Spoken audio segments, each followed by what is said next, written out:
Sandali lang ho. Bukas na bukas din. Maghahanap ako ng bago matitiran. Aalis na ako dito sa bahay mo. Nay, huwag naman ho kayong magalit sa akin. Anak niyo rin ho naman ako ah. Hindi porket anak kita, kukonsintihin ko lahat ng mga kalokohan mo. Buong buhay ko, wala akong ginawa, kundi isipin kayo ni Olive. Ang hanapin kayo. Si Emma nasa tabi ko, pero kayo ang nasa isip ko. Tapos ngayon wala na si Emma. Ngayon ko lang naiisip, ang dami ko palang pagkulang sa anak ko. Hanapin kong anak ko. Ako ang mag-aayos ng pamilya niya. Teka, anong ibig mo sabihin? Ibabalik mo si Emma kay Danilo at Muki? Bakit hindi?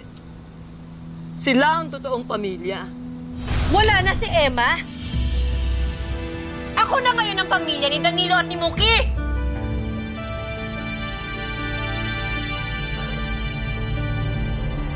So sorry, Nay. Sorry po. Nabigla lang po talaga ako. Inagaw mo na ang mag-ama ni Emma pagkatapos ngayon? Pinagtataasan mo pa ako ng boses? Lola! Mukya po.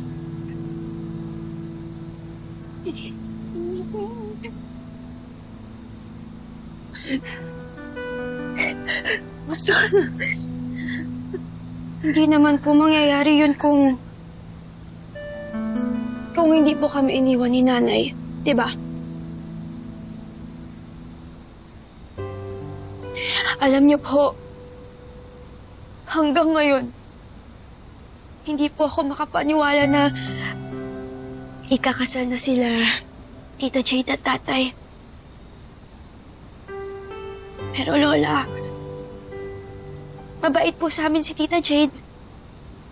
At siya po yung gumagawa ng mga bagay. Yung mga bagay na dapat si Nanay yung gumagawa.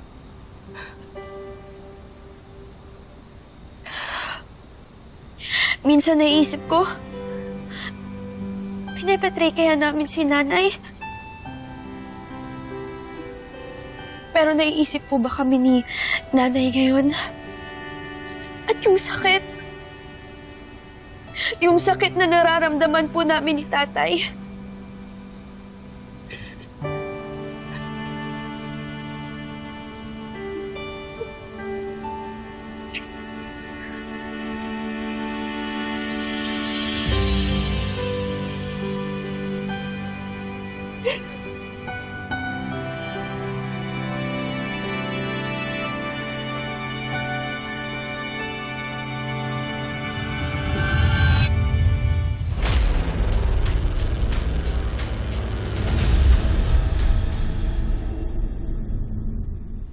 Alam niyo, nagulat ako talaga eh. Parang hindi si Jade yung umasta. Napansin din namin yan. Akala talaga namin noon, mabait siyang si Jane. Malala pa pala. Biruin mo, nagawa pang agawin si Danilo. Kaya nga nung sinigawan ako, naalala ko si Olive. Ganun umasta si Olive.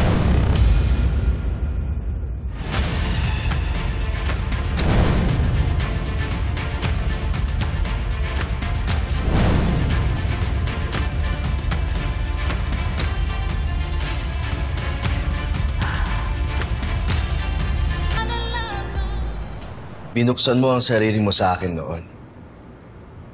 Ay dapat lang makilala mo rin ako. Nakita mo to? Medyo sinuwerte nung nagtrabaho ako sa Japan. Kapagpundar, nakapagtayo ng mga negosyo. Ang galing nga eh. Nagawa mo lahat to dahil sa mga pagsusumikap mo.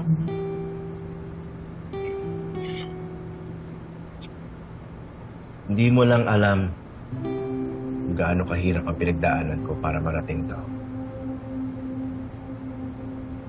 Kaya ngayon pa lang, sinasabi ko sa'yo, Hindi ako perpektong tao. Hindi lahat ng negosyo ko legal. Pero yun ang bumubuhay sa akin eh. Alam mo ba kung anong binigay nun sa akin? Kapangyarihan. Yun ang gusto kong mangyari sa'yo. Makakabangon ka. Kaya gusto ko matutunan mo ang lahat-lahat sa pagpapatakbo ng mga negosyo ko.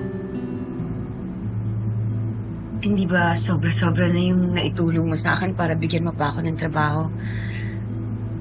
Baka hindi ko na masukli ang lahat ng kabutihan mo.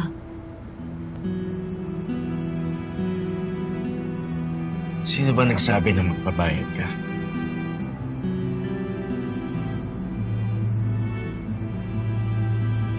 Alam mo ba na masaya ako kapag nakakatulong ako sa'yo?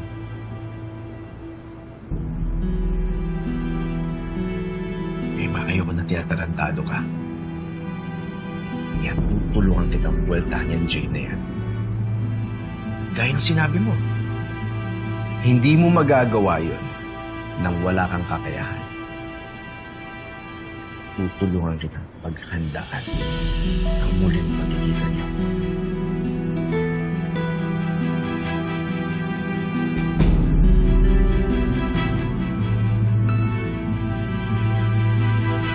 Ano? Hindi mo pa rin ba nahanap si Emma? Pwede bang pakibilis-bilisan mo dahil may nadagdag pang buwisit dito? Yung nanay niya. Bilisan mo!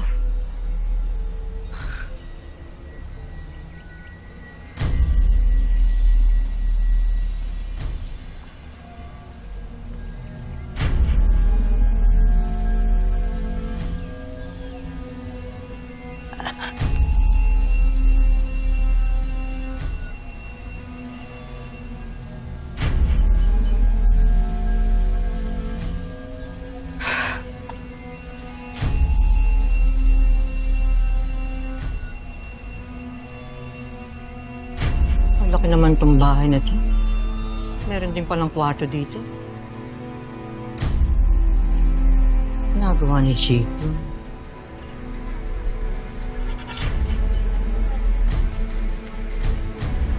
Nakakabuisi talaga yung ligayang yan. Sana hindi na lang siya bumalik. Dahil sigurado ako, nasisirain lang niya ang mga diskarte ko.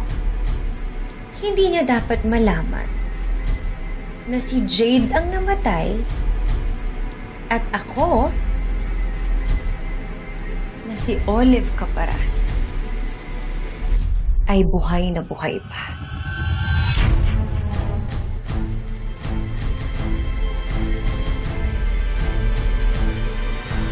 Ikaw si Olive?